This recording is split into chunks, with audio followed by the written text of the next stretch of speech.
s'amuse bien, hein. Elle va m'attaquer.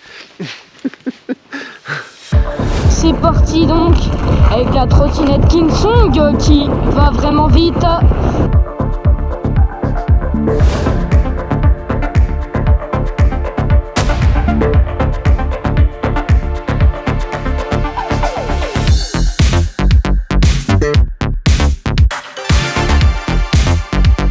On va prendre la petite côte là-bas, je sais pas si vous la voyez.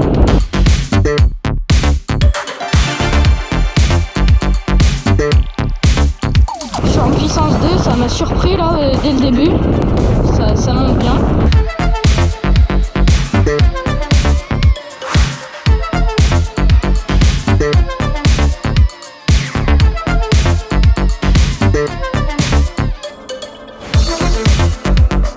Et une super trottinette, franchement je vous la recommande.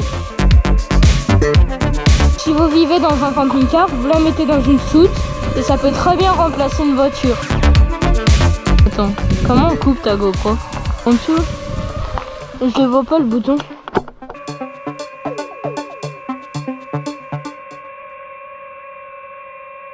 Bon, t'as vu la famille, je mets un casque, hein. T'es content? Et en plus, regarde ce que je vais mettre. Des gants. Je mets des gants. Ah oui.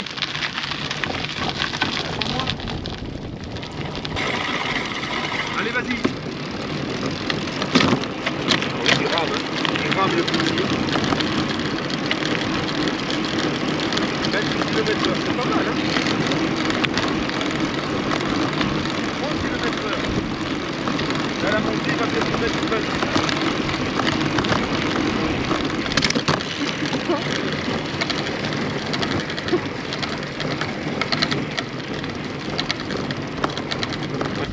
Attention aux voitures, hein.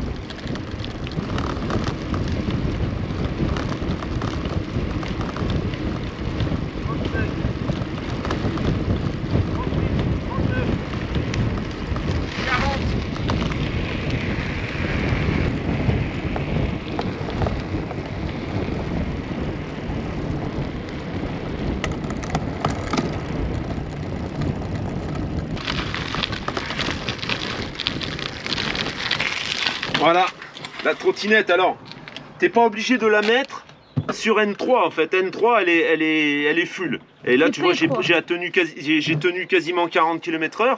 Mais tu peux la mettre en N1 ou en N2. Alors, en N1 elle est un peu plus souple, en N2 elle va un peu plus vite. Tout dépend de tes capacités à maîtriser la puissance.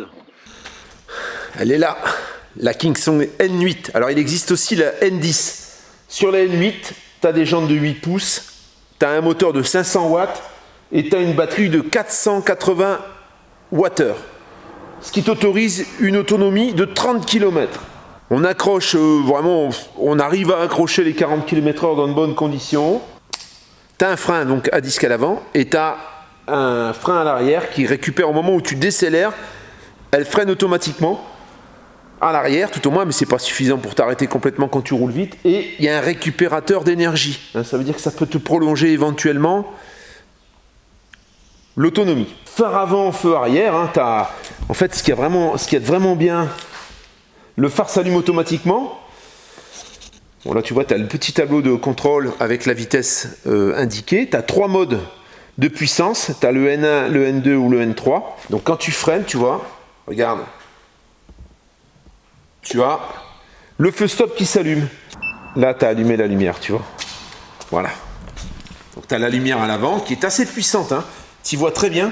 Et tu as la lumière à l'arrière également et qui fonctionne toujours en feu stop quand tu freines. Hein. Si tu dois la transporter dans ton camping-car, bah, c'est super simple. Tu vois, les demi-guidons, ça se plie là, ici. Hop là, voilà, tu vois. On plie les 2 demi-guidons. Voilà. Ensuite, ici, tu as une bague de verrouillage, tu déverrouilles la bague de dérouillage et hop, tu déverrouilles ici comme ça. Là, tu as une petite patte qui vient là et voilà. Il te suffit ensuite de la transporter pour la ranger. Alors ça reste quand même une belle trottinette, hein. C'est pas les petites trottinettes gnangnan, donc elle pèse quand même son poids, je crois qu'elle fait 14 kg. L'autonomie et les performances, dépendent aussi du poids de la trottinette. Ce qu'il y a de bien, c'est que tu as une suspension arrière. Les pneus sont gonflables, bien sûr. Donc c'est confortable. C'est pas une trottinette tape-cul. T'es pas assis en même temps. Voilà. J'ai rappelé donc Kingsong pour qui je suis ambassadeur. Il m'a dit, Pascal, on va te réactiver sur ma demande. Donc je lui ai demandé si on pouvait réactiver parce que Tony s'en est servi. J'ai dit, tiens, c'est vrai, on n'en parle jamais de cette trottinette. Et donc ça m'a donné l'idée de leur faire un petit clin d'œil parce que je sais que ça peut être utile. Bon, nous on est ambassadeurs, hein. Donc à chaque fois que tu en achètes une, il nous revient un petit quelque chose qu'on touche pas numérairement, mais qui nous permet ensuite de pouvoir acheter un autre matériel, tu vois, comme par exemple la gyroroue de Eva, et ça nous a un petit peu financé sa gyroroue. Et comme là, on aimerait bien passer à la gyroroue suspendue, parce qu'il y a une gyroroue qui est sur suspension, voilà, si tu en achètes, si tu l'achètes, par le biais de notre lien, donc c'est chez Kingsong Europe directement, elle est en stock, hein, donc tu la reçois très vite, et puis le code promo que tu as ici te permet d'obtenir 10%. C'est plutôt convaincant. Alors moi, là, elle va descendre chez mon père, à Draguignan, puisque mon père, quand il a vu ces trottinettes électriques, il s'est dit, la vache, j'aimerais bien essayer. Bon, je vais lui descendre, et comme ça, il va pouvoir l'essayer. Et je vais lui laisser un petit peu, puis qu'il puisse un peu s'en servir. Et puis si ça lui convient, peut-être qu'elle restera là-bas, hein, je sais pas. Hein. Ce qu'on fera, c'est que quand je vais descendre, je filmerai ses premiers tours de roue s'il est d'accord. Quand on n'est pas tout jeune, hein, on peut se servir d'une trottinette. Bon, alors j'ai un père qui est quand même en bonne santé. Hein. Il a 78 ans, bientôt 79. Il est gaillard, mon père, hein, donc il n'y a pas de problème. Il va pouvoir s'en servir sans se mettre au tas, je pense. Hein.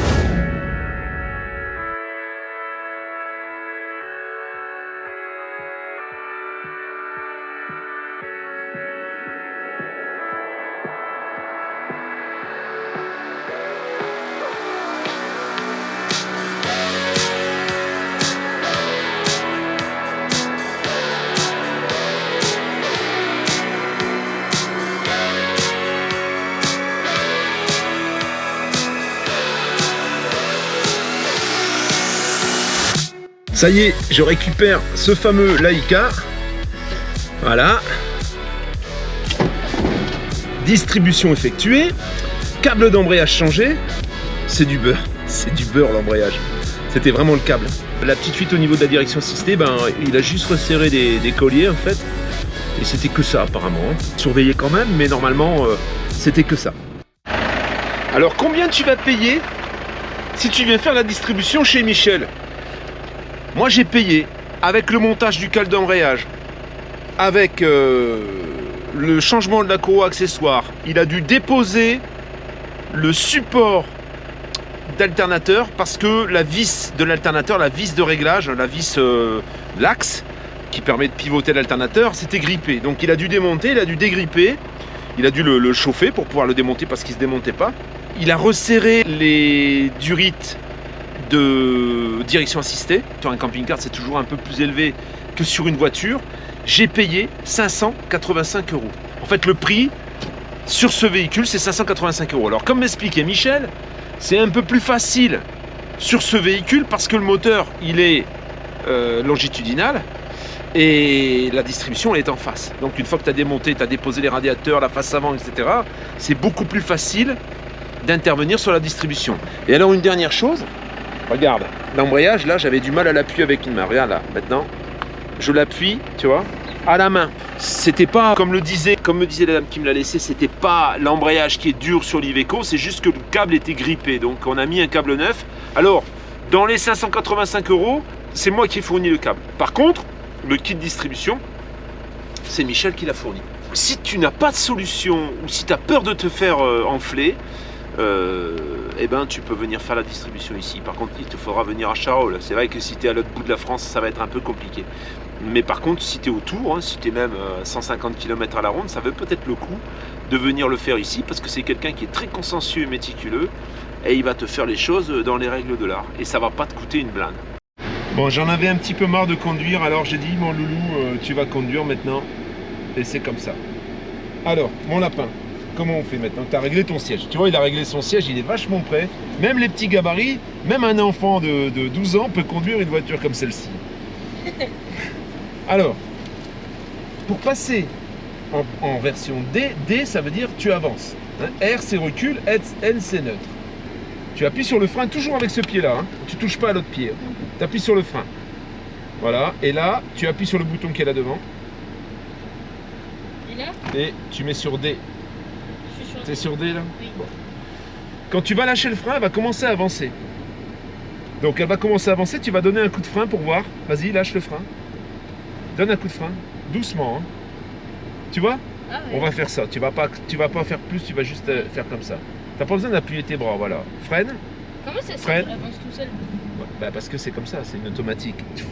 Les freins, tu les attrapes un peu trop brutalement, loulou. Oui.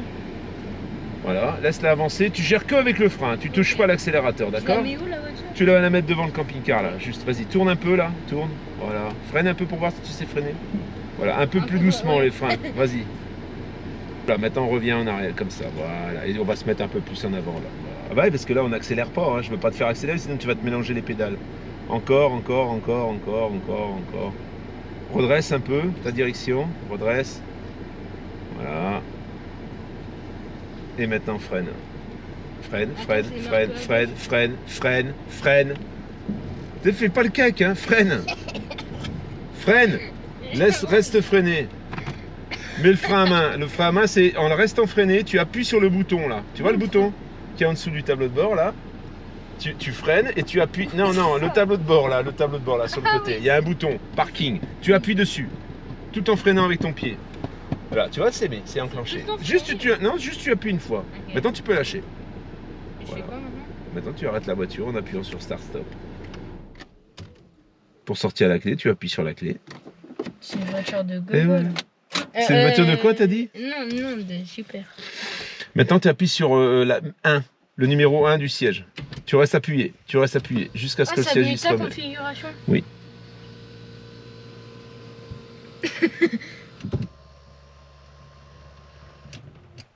Voilà, Okay. c'est bon. Tu peux sortir mon lapin. Voilà, super. premier exercice de conduite. C'est une voiture un peu spéciale. Là, on est sur un terrain privé, hein. On est sur mon terrain, là. C'est pour ça que je me permets de faire ça. Hein. Faites pas Sinon, les je ne le ferai gogoles, pas hein. sur la route. On le ferait pas sur la route, hein, bien sûr. Vous avez compris. Ruby,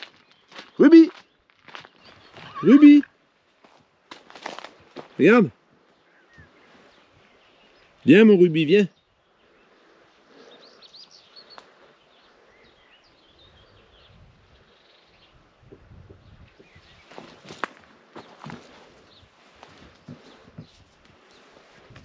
Comment ça va, Boblon? Hein? Tiens. Là. Bon, c'est bon Ruby, ça.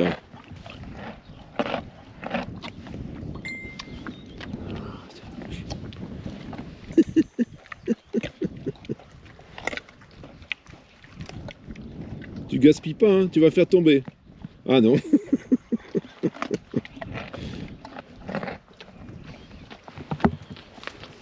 Oh, c'est un beau cheval. Hein. C'est un beau cheval, ça. Hein.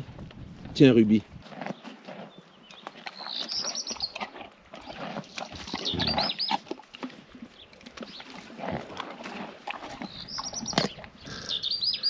C'est mon copain. Il est blond comme Eva. J'ai déjà dit ça. Il prend son temps. Il met pas tout dans la bouche. Hein. Regarde, quand il a fini. Voilà. Bon, c'est un beau cheval, ça. Il n'y en a plus. Allez, va. Voilà, le petit apéritif de Ruby. Je suis sur la route pour aller vider mes 2 cassettes parce que j'ai pas de fosse septique chez moi, j'ai pas d'évacuation, donc j'ai les 2 cassettes à vider. Et donc je vais pas très loin d'ici, d'où je me trouve, une aire de service de camping-car de stationnement gratuite, complètement gratuite avec le courant. Ce qui est assez rare de nos jours, hein, de plus en plus rare on va dire. Tout simplement pour te dire que 2 cassettes à 3 dans le camping-car, donc mes enfants vont beaucoup aux toilettes et je les ai récupérés mercredi et on est lundi matin. Tu vois, ça veut dire que, en clair, 5 jours de cassette.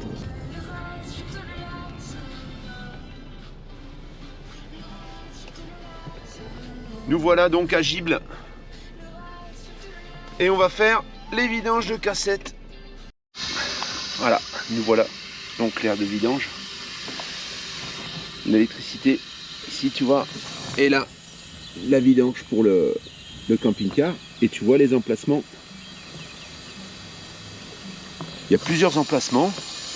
Alors il y a un petit panneau qui dit que faut pas dépasser 72 heures quoi. Mais bon, il n'y a personne. Hein. Alors l'été peut-être il y a un peu plus de monde. Il y a même une aire de jeu là, tu vois, regarde. C'est plutôt sympa. Et c'est sympa de la part de la commune de Gibles de faire bénéficier de tout ça au camping-car. Comme quoi il y a encore des communes qui pensent que ça peut leur apporter quelque chose. Et c'est tant mieux. Tu sais que là je vais y revenir encore au moins une fois avant la fin des vacances. Puisque j'en ai pour tous les 5 jours en fait. Hein. Petite aire de jeu, il y a même des vestiaires là à côté. Donc petit centre de village, tout petit, hein, tout pitchoun le village. Hein. Tu vois la mairie. Alors il y a un boulanger, il y a tout ce qu'il faut, mais il y a la poste aussi, tu vois là-bas la poste. Il y a tout. Ah, si tu veux aller faire ta prière aussi, tu vois. On est à 17 km de Charolles. Voilà. Et on est aussi très proche de la Clette. Excusez-moi pour la dernière fois, la Clayette. Hein. Ça s'écrit la Clayette, mais ça se prononce la Clette. Ça serait bien que ça se démocratise et qu'il y en ait un peu partout, mais c'est vrai que ça n'existe que dans ces endroits-là. Voilà, on est dans le passé, au restaurant. Qu'est-ce que c'est? Pourquoi on est là? Eva, tu peux nous expliquer? On est en Suisse, ils ont ouvert les terrasses. Donc on est là, voilà. On est à l'avance par rapport à la France. On est venu exprès, nous, de Charolles. Juste pour venir boire une petite bière et manger un petit morceau sur la terrasse. Ça fait du bien. Ça fait du bien, nous, hein. Et toi, Alice? En plus, ça fait longtemps qu'on n'y est pas allé. Ça fait plaisir. Eh ouais. Là, tu vas faire languir tout le monde, hein, toutes tes copines. Hein. Tu veux dire un petit mot à tes copines qui te regardent et tes copains de ta classe? Je vous dis, c'est super bon, c'est super bien. Voilà. Et puis ici, on voit la vue belle. Bon, Genève, on peut manger au restaurant, sur la terrasse. On peut manger des petites glaces. Normalement, À à partir de mi-mai, peut-être aussi. Normalement, elle dit. Si ça se trouve, ce sera pas normalement du tout. Si ça se trouve, ce sera zob la moustache. Ça fait plaisir d'être sur une terrasse. Genève, on peut manger. Avant, c'était la normalité. Maintenant, ça devient un grand luxe. Ouais. Parce que j'ai mal Quelle au bras. chance, elle a mal au bras. Tu vois, elle veut porter, elle dit moi, on me voit pas, mais bon. C'est dingue, donc, comme la liberté, elle dépend à pas grand chose. Le luxe, ça fait partie du luxe, ça. Hein. Quand on a été privé de quelque chose et que d'un coup, on nous le donne, on a l'impression d'être dans le luxe. Alors que bon. C'est banal, hein. Avant c'était normal, maintenant. Voilà, avant c'était normal, maintenant ça devient du luxe. Là, je repars moi à Charolles, hein. Je suis venu juste pour la journée. On est avec Chatounette, on est venu un petit peu. Il retourne dans son Trou de fesses, comme dirait Eva. Voilà. Donc je retourne dans mon trou de fesses et Eva me rejoint dimanche. Dimanche, donc je raccompagne mes petits loulous chez leur maman.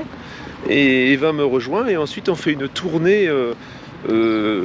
Vidéo camping-car. Ça veut dire qu'on va voir des camping-cars qui seront proposés à la vente sur la chaîne.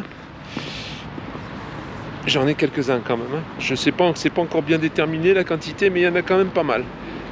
Voilà, donc on part en tournage avec l'actrice principale du feuilleton Nomad into the Wild. Il y aura du drame. Il y aura du... Pourquoi du drame? Comme ça, je sais pas, j'ai envie de faire des teasers un peu, tu vois, qui donnent envie de regarder. Il y aura du drame, il y aura de la joie, il y aura du sexe. Castex. Castex. Il y aura du sexe, latex, castex, et il y aura de la fesse, bien sûr. Qu'est-ce qu'on peut dire encore? Qu'est-ce qu'il y aura, Chatounette? Ça va être copain. Et de la cassette. Il y aura de la cassette, remplissage de cassette, vidage de cassette. Ça va vraiment être très très riche en rebondissements et je vous conseille vivement de vous abonner pour suivre ces magnifiques aventures croustillantes et diversifiées. C'est tout ce qu'on peut dire? On peut dire plein de choses, plein de bêtises encore. Ouais, on peut encore en dire que... débiter des conneries, on est bon. Ça, c'est sûr. Surtout la petite là, hein. La petite là pour débiter des conneries, elle est bonne. Hein. Bon, allez. C'est fini parce qu'elle est venue au coup de vent pour chercher la batterie. N'importe quoi. Même pas pour me voir, c'est pour... Bah tu as bien sûr. T'arrêtes un peu tes craques. Voilà, maintenant il va falloir attendre dimanche. On est mardi. Oh, j'en ai plus de skate. Enfin vous, à l'heure où vous nous regardez, ben là, voilà, elle arrive cet après-midi en fait. Hein? Ah oui, c'est vrai. Ben oui, c'est dimanche. Hein. Ah ouais, c'est rien. Pour eux, c'est dimanche. C'est rien pleurer. Hein. Ben oui. Bon, il faut que vous alliez parce qu'il faut que je prépare. Faut que j'aille, elle nous fout dehors. Bon bah écoute, on se capte hein.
Je pourrais presque le laisser comme ça, mais je pense que je vais encore tirer un peu ici.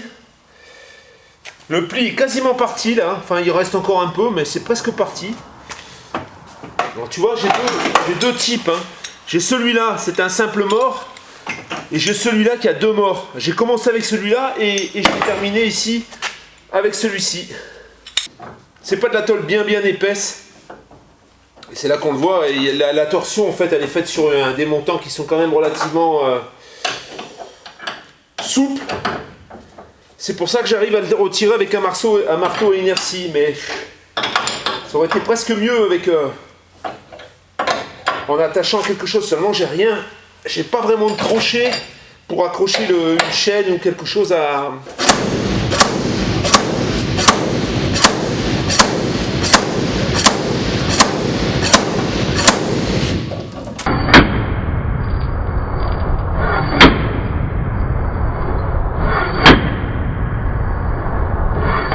C'est plat.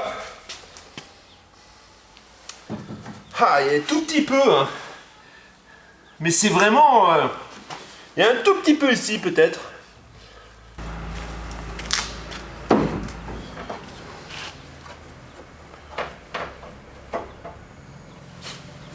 Là, il rentre. Et là, il joint, en fait. Là, ça va nickel.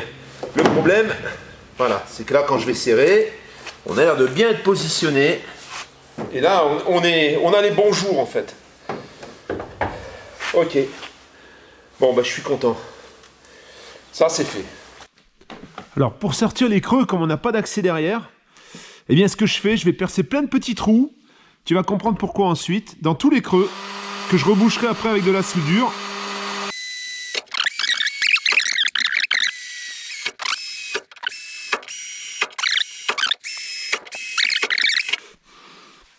Ensuite, qu'est-ce que je prends? Eh bien, dans le kit que j'ai acheté, que j'ai pas payé très cher, j'ai dû payer ça une quarantaine d'euros, tu vois, tu as ça. Donc, tu visses ça ici, dans un trou. Alors, on va essayer déjà celui-ci. Alors, peut-être que mes trous sont un peu petits. Hein. Je pense que je vais devoir les faire un peu plus gros, parce que là, c'est trop petit. On ne peut pas dire que ce soit vraiment la méthode normalement, mais tu vas voir, ça fait déjà du résultat. Tu prends le marteau à inertie On fixe le marteau ici. Tu vas voir. Voilà.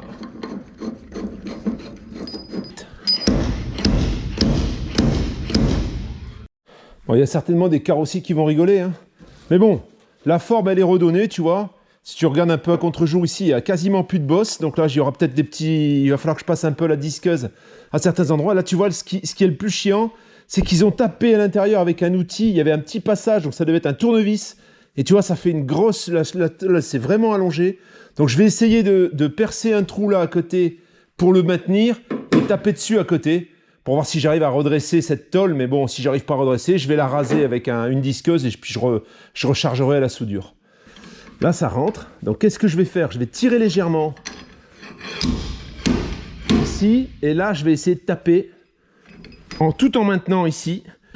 Je te donne pas des cours de carrosserie. Hein. Je te montre un peu mes manières un peu orthodoxes de faire. Hein.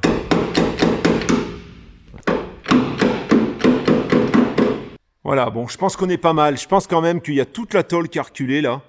Je pense que je pourrais peut-être un petit peu ressortir encore la totalité. Parce que tu vois... On a un beau creux. Je pensais qu'il y avait une bosse, mais je pense qu'il y a un beau creux. Je pense que je peux encore retirer. Par contre, ici sur le côté, on est bon. Bon, je m'arrête là. Je l'ai bien fait revenir, mais je pense que je vais regarder demain matin. Voir si... C'est surtout l'arête hein, qui me chagrine un peu, l'arrondi là. Je voudrais pas avoir trop à charger quand même. Je vais voir ça demain. C'est vrai que la vue, quelquefois, elle peut un peu déformer ce qu'on voit quand on est longtemps sur quelque chose. Et si c'est bon, je vais boucher tous les trous à la soudure. Et je ferai ensuite, je vais tout décaper la reste de peinture qui est entre les trous. Et je vais passer le cintre au fer. Maintenant que c'est fait, maintenant que j'ai à peu près redressé, ben je vais boucher les trous alors. Ça fait comme un gruyère. Je vais les boucher à la soudure. Le truc c'est que là, hier soir, après avoir fait ce travail, j'ai recherché un peu le coût d'un tire-clou. Ce que ça pouvait coûter à l'achat. Et j'en ai trouvé un à 150 balles. Donc je te le partagerai au moment où je l'ai reçu. Je te montrerai ce que j'ai trouvé. Tu auras les liens en description au moment où ce sera le cas. Mais voilà, je vais plutôt souder des clous. Moi, dans mon esprit et du temps où j'étais équipé de ce matériel, au moment où je vendais ces fameux camions, eh ben, ça m'avait coûté 1000 balles. Alors là, en ayant trouvé ça, on va voir comment ça fonctionne, si ça fonctionne bien. Mais bon, on verra bien. Et alors, avec quoi je soude? Parce que moi, je ne suis pas un soudeur, tu vois. J'ai un poste multi-pearl, donc c'est un GIS. C'est une technologie synergique. Alors, synergique, pardon. Synergique. Qu'est-ce que ça veut dire synergique? Ben, ça veut dire que tu as les réglages qui se font automatiquement en fonction de ce que tu soudes. Tu rentres le diamètre de ton fil, tu rentres l'épaisseur de ta tôle. Bon, là, il y a 1 mm, mais on va mettre 0,8.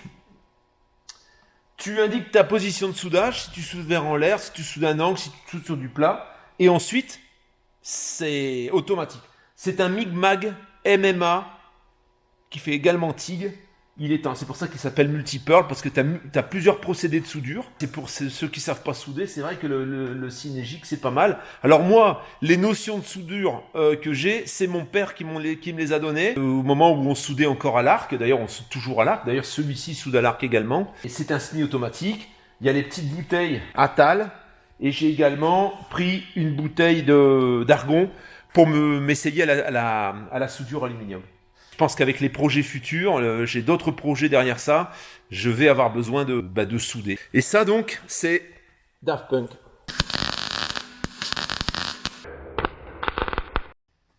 Ensuite, qu'est-ce qu'on fait?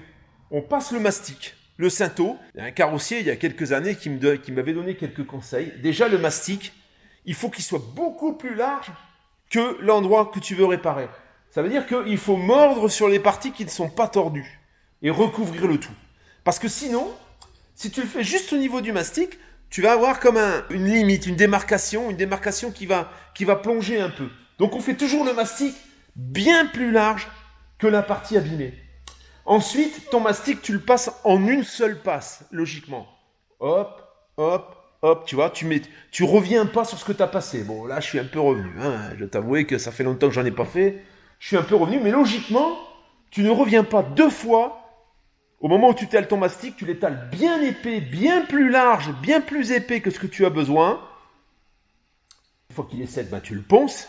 Tu le ponces, mais tu creuses pas trop, tu vois. Tu te sers des parties qui sont droites et tu avances progressivement vers le milieu de ce que tu as réparé. Ça, c'est pareil, c'est encore un carrossier qui me l'a dit, c'est pour moi qui l'ai inventé. Hein. Donc, en venant comme ça, en t'aidant des parties planes, tu arrives à suivre et à rattraper et à rester sur le même niveau que les parties planes. Il va rester des aspérités, il va rester des creux, etc. Tu repasses, tu recouvres le tout avec du mastic. Un peu plus fin cette fois-ci, surtout pour boucher les endroits où il y a des trous. Alors les endroits où il y a des trous, si tu les fais juste racler bien comme il faut, au moment où ils sèchent, ils se traiteraient un petit peu et le creux il reste quand même partiellement. C'est pour ça qu'il faut en remettre une bonne couche quand même. Faut pas être trop radin sur le truc. Tu repasses ta machine, tu reponces. Logiquement, si tu es bon carrossier, si tu es bien entraîné, le mastic doit se faire en 2 passes. Ça veut dire qu'une fois que tu as fait tes deux couches, ensuite tu dois plus faire que le mastic de finition. Moi, le carrossier que je connaissais, il me disait entre 2 et 3 passes. Jusqu'à 3 passes, c'est acceptable. Au-dessus, c'est que il y a un problème. C'est que ou tu ne l'as pas fait assez loin, ou alors il y a un creux que tu n'as pas vu, tu n'as pas assez redressé la tôle avant, et du coup, pour le rattraper, tu es obligé de charger. Et à chaque fois que tu le repasses, il reste toujours un creux, en fait.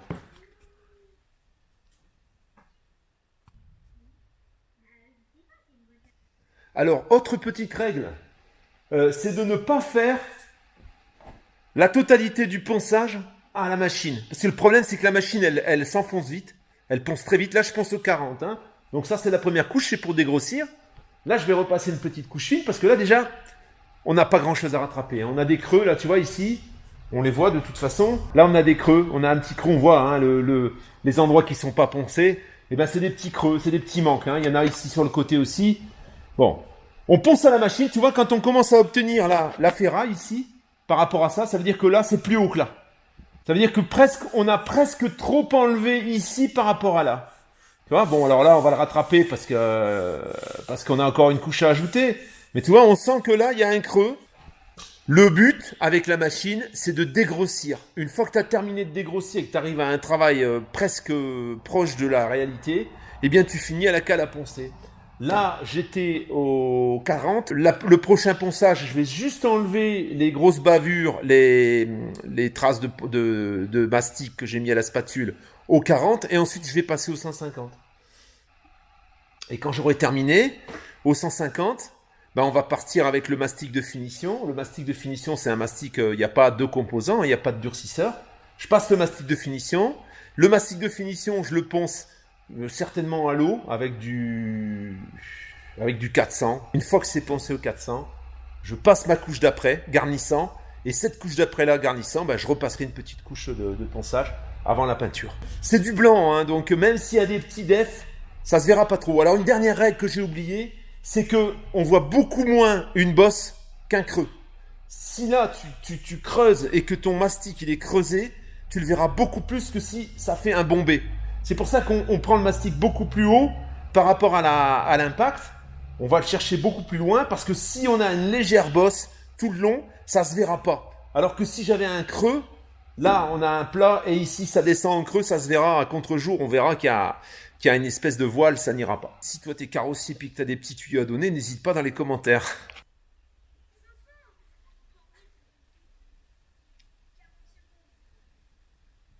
Au niveau de l'air, et à un moment j'étais intéressé par un compresseur. Alors j'ai eu un abonné avec qui on a pas mal échangé, puis bon, finalement ça faisait un petit peu loin, on n'était pas sûr de pouvoir le connecter correctement ici, à cause des phases du triphasé, parce que j'ai le triphasé. Et finalement mon voisin connaît un carrossier qui était pas loin, qui changeait son compresseur. Donc ça c'est un 500 litres. Je crois que le moteur fait 11 ou 15 chevaux, je sais plus, largement suffisant pour moi. J'avais dans mon ancienne activité également une centrale d'aspiration pour le ponçage. Donc ça, en fait, ça fonctionne avec une ponceuse orbitale ou autre, une ponceuse orbitale, qui est connectée donc à un aspirateur et à l'air, et ça te permet de ne pas respirer les résidus de ponçage. Tout rentre dans cet énorme aspirateur. En même temps, eh bien, ça te fait, tu vois, tu as une centrale d'air avec les filtres, etc. Filtre à eau et lubrification avec de l'huile. Le circuit d'air pour les machines que tu utilises éventuellement.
Après une deuxième passe de Saint-Ofer, je vais en faire une dernière parce que j'ai quelques petites aspérités, mais la forme est bonne. J'ai rattrapé un peu tout ce qu'il y avait à rattraper. Là, tu vois, la ferraille, elle sort un tout petit peu. Ça veut dire que j'ai un peu trop poncé. Quand ça commence à sortir comme ça, c'est que c'est un peu trop poncé. Je sais pas si on voit bien. Oui, c'est un peu trop poncé. On essaie toujours de passer une couche sur l'ensemble du mastic pour la simple et bonne raison que sinon, au moment où tu vas poncer, tu vas creuser ce que tu as déjà fait. C'est comme ça qu'on m'a indiqué qu'il fallait faire. Hein. Maintenant, c'est peut-être pas si tu es carrossier que tu as peut-être une meilleure méthode, tu peux y aller, hein, te gêne pas. Hein.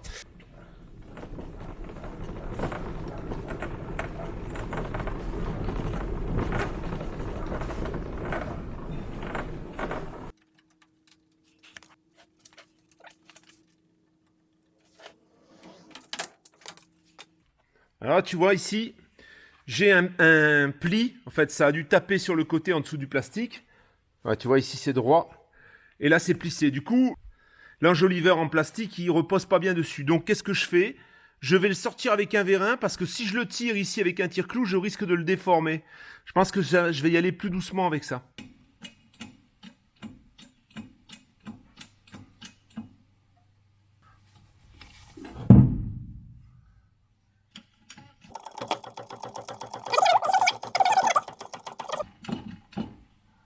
Là, elle est beaucoup mieux. C'est pas là, par contre ici, il est peut-être un petit peu trop sorti. Pour revenir un peu sur un arrondi normal.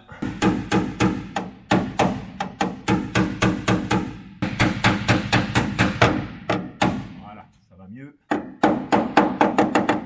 C'est redressé. Bon, un kit vérin comme ça, moi je l'ai acheté, mais pas que pour ça. Hein. Ça vaut environ 150 €. T'as le vérin qui est là. T'as les rallonges de vérin, t'as les embouts, alors je vais te montrer, il y en a plusieurs. T'as la pompe, t'as encore des rallonges si vraiment tu dois redresser de très loin. T'as un écarteur là, quand tu passes dans les endroits un peu difficiles. Boule en caoutchouc, t'as tout un tas d'embouts, ou t'as même des grosses plaques comme ça, tu vois. Et c'est un 10 tonnes. Là j'ai une belle bosse là, ici. J'ai collé des trucs partout dans les creux des bosses, plus ou moins gros selon la dimension de la bosse. On va voir si ça fonctionne. Là-haut, bah c'est pareil, tu vois, alors là c'était un peu moins profond, mais je l'ai fait quand même. Et celles-ci, c'est les plus grosses, je pense que ça va être les plus compliquées à sortir. On va voir si ça fonctionne. On va donc maintenant tirer sur ce que j'ai mis comme petit... voilà, donc là je les mets comme ça, j'appuie, tu vois. Alors ça se règle après, hein, voilà. Je vais régler donc l'écartement pour que ça touche. Téton là, ici. Une gorge pour mettre le téton dedans, excusez-moi hein, pour les termes, mais c'est pas ce que je voulais dire. Et là, maintenant, je vais serrer pour plaquer les deux pads qui sont sur le côté de la bosse que je veux ressortir. Tu vois, là ici, le gros plan là-dessus. Là, je tire, regarde. Voilà. Bon, il y a un moment, ça se décolle. Hein. Alors, est-ce que ça a sorti? Ben, on va voir. Je vais gratter maintenant. Alors c'est bien parce qu'à chaque fois tu peux récupérer ça si jamais ça n'a pas marché. Avec le petit grattoir, je vais gratter. Alors il y a de la colle qui est plus forte. Hein. La grosse bosse qu'il y avait, elle n'y est plus. Bon là j'ai déjà bien fait revenir avec le premier système, mais là j'essaye un deuxième système. Regarde bien la tôle comme elle fait. Regarde. Tu vois? Ah, là ça tient vachement mieux. Voilà. Tu vois? Regarde un peu. Bon, on a encore une petite bosse ici, mais là, c'est quasiment revenu. Il y avait un énorme creux, il est quasiment revenu. J'ai encore un petit truc à faire ici que je ferai certainement avec un petit comme ça. Et là, je serai bon. Résultat de l'opération. Bon, je vais avoir des retouches à faire, hein, mais là, regarde. Ça, il y avait une belle bosse. C'est presque revenu comme ici. Je pense que là, j'ai encore un petit peu ici et un petit peu là. Bon, la famille, ben voilà. Les vacances, c'est fini. Demain, je raccompagne mes petits loulous à Caluire, hein, hein Tony? Alors, la semaine, comment elle était? La semaine de confinement, parce qu'en fait, 10 jours. C'était 10 jours de confinement, parce qu'on n'a pas pu bouger, donc on s'est occupé. Comment c'était? Moi, j'ai trouvé que c'était très bien. Vous vous êtes régalé? Ouais. Vous avez pu vous balader un peu, vous vous êtes fait des copains? Je veux rester avec toi. Tu veux rester avec papa? Bah ouais, je sais bien, ma chérie, mais il faut que tu ailles à l'école lundi. Je vais vivre encore un mois avec papa. Eh ben... Alors, cette semaine, tu vas avoir 2 vidéos supplémentaires parce que j'ai du contenu, j'ai pas mal de choses. Il y a notamment ça. On rentre dans la caverne d'Ali Baba. Là, c'est carrément du délire. Parce que ça, tu vois, c'est un dragster en fait. Et il va y avoir autre chose. J'ai fait un test sur une batterie. Très intéressant en fait. Parce que ça remet tout en question ce que je pensais sur l'autonomie. Je suis en train d'y réfléchir sérieusement pour mon fourgon aménagé. Donc ça, ce sera dans la semaine. Je ne peux pas te dire exactement. Ce sera en fonction du temps que j'ai eu pour faire les montages. Mais tu vas avoir 2 vidéos supplémentaires cette semaine. Je ne peux pas te dire non plus à quel moment de la journée, si ça sortira plutôt le matin, plutôt le soir, plutôt l'après-midi. C'est pour ça que je te conseille de t'abonner. Je te conseille de t'abonner parce que au moins tu seras averti. Tu actives la cloche, tu t'abonnes. Nous, ça nous fait monter les abonnements. Et voilà quoi. Parce et au que moins... un truc qui vraiment, si vous vous abonnez et que vous activez pas la cloche, franchement, ça sert à rien. Ah bon? Parce que, bah c'est oui. vrai? Parce qu'ils sont pas avertis. Le T'en penses quoi, ma chérie? c'est poursuivi. Bah oui. Vous Pourquoi? êtes- S'ils s'abonnent pas, qu'est-ce qui va se passer? Dis-moi. Si vous vous abonnez pas, vous allez passer un week-end de malheur, voilà, comme d'hab. De malheur carrément. Oui, Tu de pourrais malheur. dire un week-end de caca boudin, par exemple. Non, un week-end de merde, voilà. Vous avez Ça, on compris. va couper au montage. On va dire, un papa ça, on coupe au montage. Un week-end de Par merde. exemple, un week-end affreux, un week-end dans un manoir, un C'est week-end chouette, arrête, ils vont avec pas des s'abonner. fantômes. Bah, si vous vous abonnez pas, hein. Ah d'accord, mais dans les manoirs, ils demandent pas mieux. Il y en a plein qui veulent partir en vacances dans les manoirs. Hanté. Les manoirs. Avec des hein, fantômes, ça leur plaît. Hein. Bah oui. Mais avec plein de trucs, avec les monstres. Des araignées. Ah bon allez. Les monstres partout. Ciao la famille. À dans la semaine. Et puis de toute façon à dimanche prochain. Ciao ciao. Ciao,